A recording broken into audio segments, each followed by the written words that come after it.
Welcome to the Mindcraft Podcast. I have here with me today Mr. Greg Kettner of Work Happy.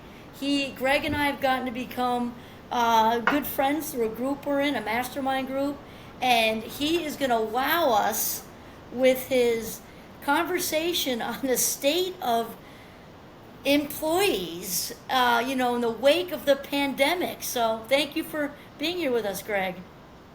Not a problem. Thanks, Kimberly. I appreciate it and looking forward to our conversation. Excellent. So maybe, Greg, maybe you can start us off so we're all on the same page, so to speak, with filling in listeners about, so I know you're very, very aware. You're out there in the world talking about it. In your opinion, what is going on currently in the business world across the United States? People are struggling to find joy and meaning at work. I think, COVID came along, and whether we were at home or hybrid or back and forth, we've just really forgotten how to communicate, right? I mean, now it's great because we're on video talking to each other. I'm in Washington State and you're out on the East Coast. So that's great, but people are just not happy. We're overworked, we're overstressed, we're asked to do more with less. People have left, as you know. I mean, I think a lot of the workforce who was a year or two away from retiring took that package or whatnot, and it's just we're left to do more, and the numbers keep on going on, and people are just to the breaking point. And 68% of people currently are looking for a new position for the different company. Um, Right. Right. and it's just people are tapped out. And so my mission and my task is to help 1 million people work happy at work. And that's a big number, but if you and I have a conversation and 50 people listen to the podcast and they pass it on to 50 people, we're going to get there. But there are things that we need to do to alleviate the stress so that we can be more productive, we can enjoy our work, we have better mental health, and we just have more balance. I talk to a lot of people, either work is going really well, or family's going really well, or social's going really well, but we got to get the wheel rolling again. Yeah, and I know I'm personally very grateful for the work you're doing too, Greg. And I said this to people because Greg and I do sort of similar things. I almost Yeah. think of it like the importance of having a good mattress. Because think of all the time you spend on seriously, right? You spend all this time sleeping. In the workplace, we spend so much time in the workplace. Shouldn't it be comfortable, enjoyable, relaxing, rejuvenating? You know what I mean? Like, and it's yet there's such a I don't know, such a thing with not talking about our personal lives at work. And I know that you're really an advocate with, maybe I would almost say be bold, Greg, and say redefining professionalism. So maybe tell us maybe a little bit what you do as far as normalizing mental health discussion in the workplace. Yeah, well, I truly believe we all deserve to love our work again. We all did. Remember that first day of the job? You got out of college and you got a big interview, and like, I'm going to make $40,000. I'm going to be at the top of the world. We love going into work, right? Or you start a new job. I remember I got a job in Vancouver, British Columbia, working for the Vancouver Canucks, which is the National Hockey League. Always wanted to play hockey, but I didn't have the talent or the skill or the willpower. And so I finally got a job working for the Vancouver Canucks. I was doing sales and service.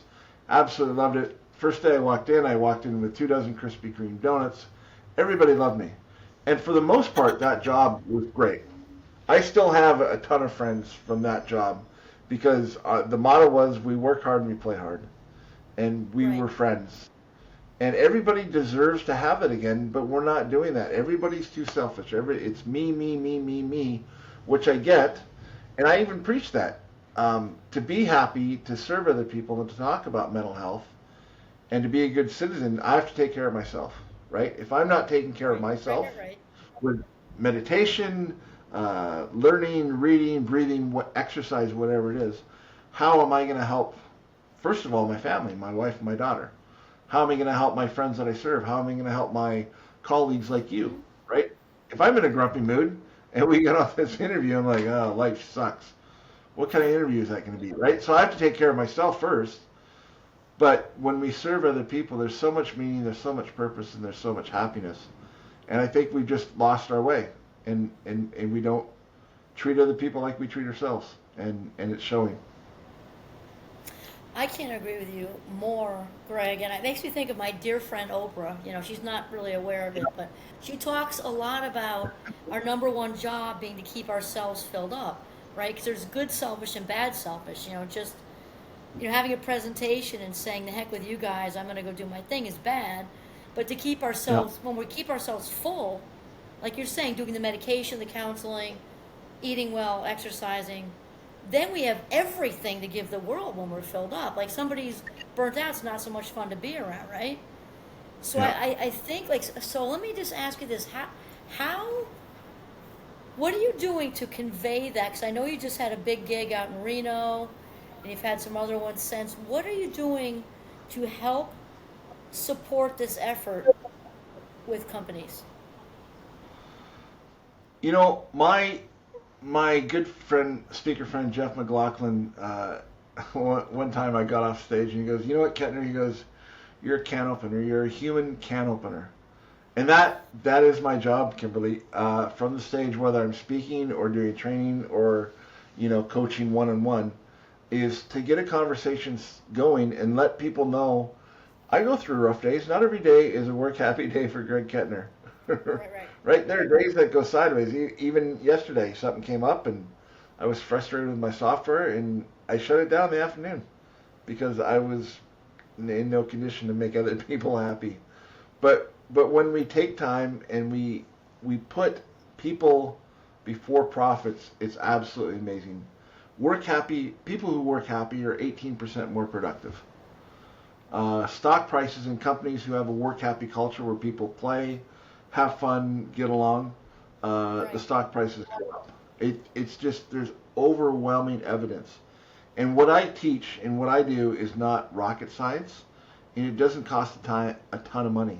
I was just reading a report out since COVID, and they're saying now that workers would rather than get a $10,000 raise at their current job, would rather feel like they have meaning, that Right. their voice is heard, and that management cares about them.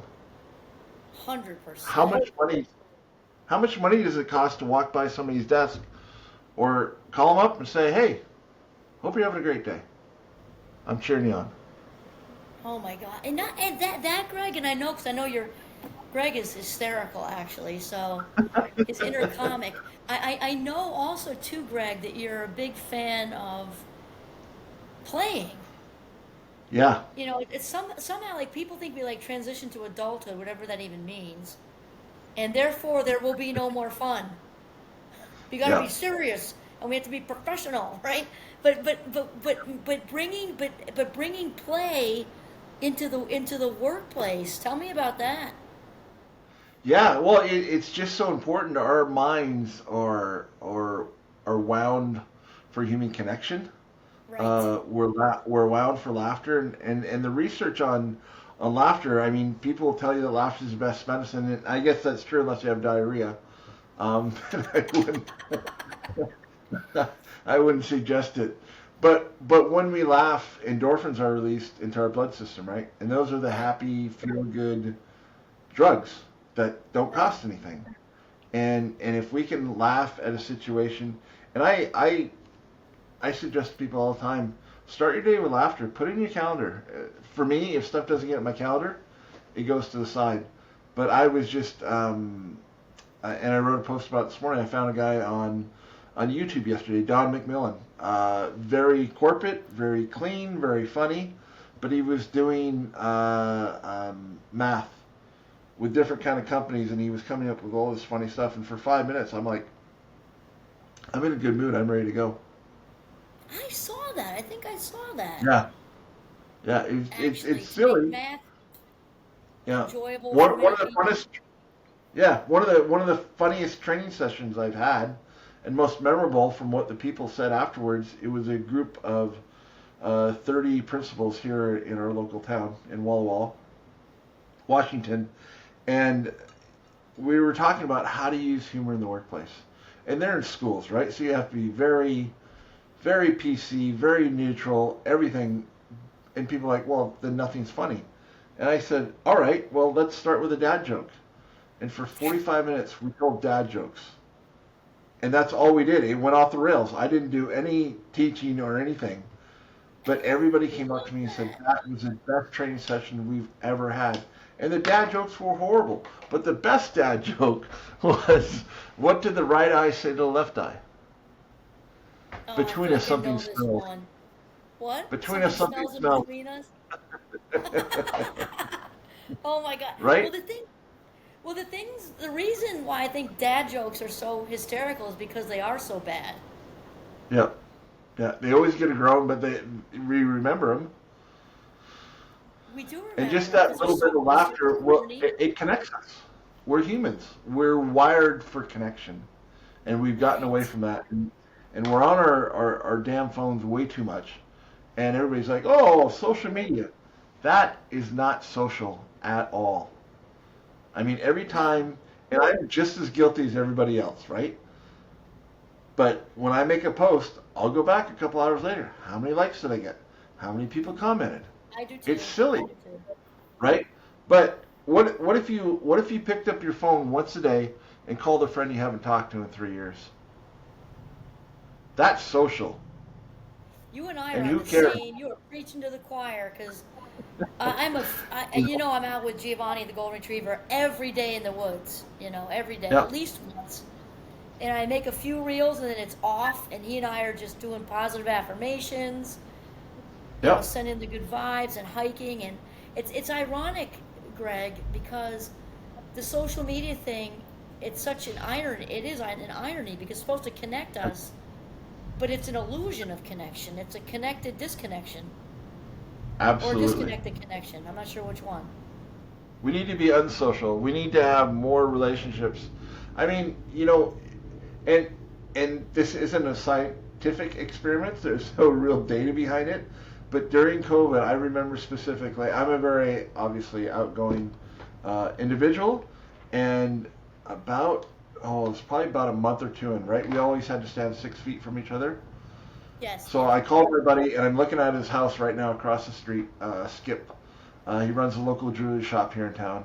I called him up. I'm like, it was January. I'm like, dude, I need a bourbon. Like, this is nuts. I've been in my house for 2 months. So we both dressed up. I got a hockey stick, which is about 4 or 5 feet long, and I poured a glass of bourbon. Walked across the street. It was mid-January. It was snowing, and we stood out in the driveway. And for 20 minutes, we sipped on bourbon, and it was I the most. love it. I couldn't even tell you what the conversation was, but we were actually 5 feet from each other, and whatnot. And I said, we need to do this again. It was a Thursday night. I said, all right, next Thursday, you and me and invite one more person. So the next Thursday, we had 4 people. Our paper came out and did a story on us. At one point, we had 32 people in our driveway. Wow. Driveway drinks every Thursday night. We got to know our whole neighborhood. And people would be I invited. love that People would drive story. by. People would drive by and like, what are you doing? We're like, we're having a drink and a conversation. And the whole thing was just, we found out so much about our neighbors and our neighborhood and the history. One guy's a farmer, one guy works at the newspaper, another guy's a contractor, another guy's an engineer. And we had all these amazing conversations. And since then, we've had two. And I still see all my neighbors like, oh, we got to get together, we got to get together. But if we don't take that time and be specific, and we don't And have to be social prioritize. with, yeah, prioritize who you want to be social with. Who cares about somebody who graduated you graduated in high school and you never hear from them? And here's the other thing about the illusion of social media. Nobody puts on social media their worst day. It's Of always course their not. best day. It's them going on vacation or their anniversary, right? I love all the anniversaries like, you've been the love of my life, and there's this whole paragraph, and then you see them fighting at the gym the next day. But on social media, it's wherever you want it to be, right? And Right, so right, right. I'm trying to be more authentic, and I'm trying to tell other people, be who you are. Let's connect. Let's have deep, 100%. meaningful relationships. And when we ask somebody, how are you doing? Let's ask that question again. because we never know what somebody else is going through, right? And so if I Right. see a friend and I'm like, hey, how's it going? Oh, pretty good. What does that mean? Well, I think, don't we all play this game, though? Yeah, How are you? yeah, Fine. It's like this monotone auto, like a bot message. When yeah, somebody might want to say, "I'm really freaking anxious. Thanks for all. Thanks for asking." right? And if we take that step and say that, it drops that wall. And so when I ask somebody, Right. hey, how's it going? Oh, pretty good. I'll ask the question again. How are you really doing? I got 5 minutes. Let's go for a coffee. Catch me up on your Right. world. Right. Right. And then Right. they're like, oh, okay. And I'm like, because I could use a conversation. I said, you know what? Some days I just get overwhelmed, and some days I have anxiety, and I'm just like, and then, and then people just start talking. And Right. I'm not a counselor. I'm not a therapist, but I share that, I go to my therapist once a month, whether I need to or not. Right. Just like a tune-up. Yeah, And I absolutely. like that you said that. Go ahead, Greg. I'm sorry. Oh, I was just going to say, right? I mean, this is the most expensive real estate we have in the world, the 6 inches Totally. between our ears. And, if we have a tummy ache, we call the doctor. If we have a toothache, we go to the dentist. If you're struggling with your emotions or your insides, go talk to a therapist. They know what to do. Right, right, right, right. But Yeah. yet, and I do think it's gotten better, Greg. I mean, since every decade that goes by seems like it's a little better. I think there's still a way to go, and Yeah. especially for men folk, I think it still has a way to go. Um, but I like that you said just now, I'm not a therapist. I'm not because really, for regular workplace talk or drinking in the driveway talk, do we need to be? It's just human beings saying, you know what? I dropped off my kid to college and I'm really so excited for her, but I'm really sad. Like, it's Yeah. things have changed or whatever it is. I don't think you need to be a therapist to show that you care and listen. No. Absolutely, right? And when we have those conversations and we feel like we can share with somebody else, like yeah, your daughter going off to college, right? If you're talking to somebody and they've already had kids go off to college, they're going to be like, "Oh yeah, I totally know what you're going through. Here's what I did. Here's what got me Yeah, through." no, Right? exactly. And you're relying on each other. And then if something is serious, I mean, because mental health is a serious topic and subject, right? So if you are bipolar, or say you have thoughts of suicide, or you have had childhood trauma, that is real, and you can go and get help, whether it's therapy or medicine. But there are people who study this, who go to college, who've talked to 1,000 people, right? Right. If I'm struggling communication in my marriage, why wouldn't I go and talk to somebody who talks to hundreds of couples and says, well, have you thought of Makes this? Have you great tried sense this? to me. Right? I would do the same thing if, you know, It my makes tooth was great sense hurting. to me, Greg. And I think what you said, Yeah. though, earlier, I go with that. I'm not a therapist thing, but just think about how just regular people to people connection, like the drinking in the driveway thing during the Yeah. pandemic, and all the magic you're working in the workplace, that might be somebody's gateway to going and getting help.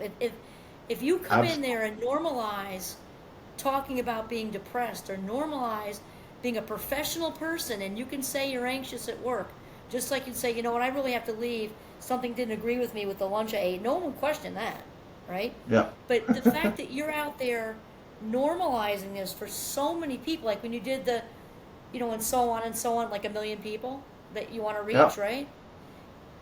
If you're creating gateways because if that Yeah. one person says maybe I can talk to my colleague or boss, and then it leads to a therapist, I think it's fantastic. Yeah. I talk on stage and I'm open and empathetic. And if people want to make fun of me for going to therapy, but I tell people I go to therapy. I don't know everything. I'm not a perfect individual. Yeah, I talk about work happy. Not every day is happy. I need to go get a tune up once in a while. And I say to him, I go, look, if a skinny John Goodman can go get therapy, and I don't know if it's a skinny John Goodman or a fat Prince Harry. I'm kind of right in between. Um, but I I tell think people, just right? And people will come up to me and they will say, I'm going to therapy. I had one guy, I was talking to an organization, mostly men, managers, and this guy brought me in to talk about how do we talk about mental health and how do we work happy.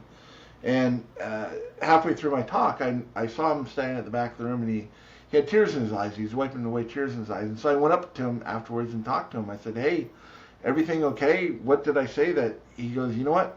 I brought you in here to help my staff be better and to have them talk about mental health and go to therapy. He goes, I'm going to go to therapy. He said, when I was 16, I lost my brother to suicide, and back then nobody talked about it. And I haven't thought about that in 10, 15 years. He goes, but I'm going to go because if you can go, I can go. And that's all it takes, Kimberly. If we let people know that we're not perfect, we have struggles, we go get help, then other people go, oh, well, if Greg can go, I can go. And that's what I love about it. I've had so many people come up to me saying, thank you for letting us know that you go to therapy. I'm in therapy now, and it works like magic. That to me, Greg, I just think it's music to my ears. I'm just thinking being you, and I think that that also is helpful for women, obviously, but I think it's like the sauce on the sundae that you're a Yeah. professional man out there making normalizing it. It elevates it just because of the societal crap that is fed to men. Yeah. I think that it's just so you're literally saving lives. And the thing is, you've had those wonderful, I know you've had a lot of feedback because you've shared, and it just gives me chills up my back. And just think about all those people who you'll never know that you saved their lives. You know what Yeah. I mean? Like that, you touch them, and they're out in the world doing well because Yeah. you told them, I'm a successful professional man, and I go to therapy. Yeah. And it's not so much about me, it's more about the message, I think. It's great that people can see. And sometimes, sometimes I'll cry on stage. And it's not as often as it used to be. But when I talk about my stepdaughter losing her dad, I will break down, and I'm okay with it now. I turn around, I take a couple of deep breaths. I'm like, I didn't think this was going to happen today. And I go back and I do it. And I had one kid come up to me and he goes, I've never seen a dude cry before. He was probably 22. Really? Yeah. Well, And I was just like, awesome. powerful, Yeah. So powerful. it's being there and stepping out, and I just want to be the guide to help other organizations and help people. How do we work happy? How do we talk about mental health? Because I had to figure it out. And now that I figured it out, and like you said, the message is so powerful when we do reach out, especially as guys. I was I was speaking back in November. I was out in Michigan, and I was the closing keynote, and this gentleman we had met earlier before at this conference, and we've been friends and whatnot, and good guy, coach, and he does all sorts of really good things. And so after the conference, we were having a burger and a beer, and he's like, "Hey, thanks again for your message, Greg." And I said, "What do you mean?" And he goes, "You always tell people to reach out. Reach out if you're struggling. Talk to your doctor, your family, your friends, HR, whatever." And he goes, "It works." And I says, "Oh, tell me more." And he got a little bit quiet, and I'm like, "Oh boy, here we go." And he said, "6 weeks ago, Greg, I had a plan to end my life." Man. He said, "I left work, I got in my truck, I went to the gun shop, I bought a gun, I got back into my truck, and I was driving to my favorite fishing hole where I was going to end my life." And he said, the farther I kept on driving, this message kept on popping in my head. Greg says, reach out, reach out, reach out. He says, I couldn't take it anymore. He goes, I pulled the truck over, and he said, I called my sister. We talked for an hour. She came and got me. I'm in therapy, and because I reached out, I'm here. And that's the biggest compliment I could ever get, right? When somebody actually Yeah. reached out, right? Because he was struggling. He didn't know what to do. But when Right. he reached out to his sister, which got him to a safe place. And then from there, he went from talking to his sister to going to therapy and getting the help that he needs. And now he's a keynote speaker, and he's sharing his story. And I'm like, That's awesome. how cool is that, right? That's part of the 1 million. It's one That's dude who's part of going the to affect his 1 million. life. Yes. right? Greg, it comes right back to that we're wired. It's like we need it like we breathe oxygen, the connection Yep, thing. And whether somebody's introverted or extroverted, they charge their batteries. No matter how introverted you might be, you yeah, still need people, right? We're not absolutely. wired to be islands. Yeah, and you may need people, and that's a perfect example. I'm the extrovert. My wife Becky's an introvert, and when I want to get charged, I go out and I go out to a networking event. Right. Becky will come home, read a book, and either talk to me or Rachel or call a friend. Right? She still needs the connection, but Absolutely. her need for connection is more narrow and more focused. Right, right, Right? I right. want to talk to my girlfriend about this one situation. Whereas if I'm having a crappy day, I'm like, I'll go in a group of people and talk to 15 people. So, That's also me. Yeah. yeah, but we both need the human connection, and how we get it isn't doesn't matter. It's that we're getting it, and being on As our long as phones, we and feel linked to other people, yeah, not that's alone. when we That's get the into main thing. crisis, right? Right. Right? You've been in the situation too. Something comes up, and all of a sudden you're scrambling like, oh my god, the end of the world. And then we get on a master class, and we go into our little chat rooms, three or four of us, and we find out either we're all going through the same thing, or one of us has gone through it before, right? And we have a discussion and we talk about it like normal adults, and we feel so much better by the end of the call because we're there for Oh each my other. God, Greg, it's so true because it's that not feeling alone thing. Yeah, That's what the connection immediately real pulls you back in the room. Like you're not, and that's a Zoom. That's not even like connection. It's virtual, and I yeah, still feel like, wow, his business is not moving much, or her, and this just happened, and they just lost it. Whatever. You're right, and you yeah, feel like, oh my God, I'm not the only one. yeah. And it feels It's amazing. so secure, or I don't know. It's a good feeling to not be alone. Yeah, absolutely. And yeah, like we're connecting now via Zoom or whatever app we're on, which is great. But the best connection is human connection. When you get a hug or a high five. I remember halfway through COVID, I was speaking at a conference down in Las Vegas's sports conference, and I had met this guy, Jason Wange, on LinkedIn. He's another very positive guy in sales, and we just somehow connected and we became friends. And about 3 or 4 days before I flew down to Vegas, he's like, "Hey, I just saw that you're speaking at this conference in Vegas." And I said, "Yeah, no, I'm pretty pumped about it." He goes, "I'm going to be there." I'm like, "No way." And so he was like the first LinkedIn COVID friend that I'd met that I was actually going to see, and we saw each other, and literally we're like in grade 5, two dudes running towards each other, and it was the best hug ever. It was so cool. We're just like, Oh my oh my God. god, like you're a real person, I mean, stuff like that you can't replicate that with a phone or an app or No, no, no. And I tell you, Greg, I know you're in agreement already, but it seems really clear across I'm sure the globe, Yep. we really need to get back to basics. Yep. Like I'm like the adult version of playing in the sandbox, touching and holding and hugging and Yep. sharing shovels and buckets and playing and And you throwing know what I cat poop mean? at each Yeah, other. or that. So this is excellent, Greg. I think this is probably a good place because I to kind of wind it up with maybe I'm thinking because now Greg again is his business is work happy. He's working magic with all the things we're talking about, connection and validation Yeah. and mental health and all the things. I'm wondering, Greg, if you have the some tips for leaders who may be listening too, because they're also, maybe the ones to come have you speak for them. What tips might you offer anybody who's in either a big L or a little L leader as Yeah. far as the work you do? I think the biggest thing is just get back to basics, Kimberly. Remember who we are. We're humans. We need connection. Um, Big, huge fan of the golden rule. And I Yes. think the golden rule, right? Do unto others as you would have them do Yes. unto you.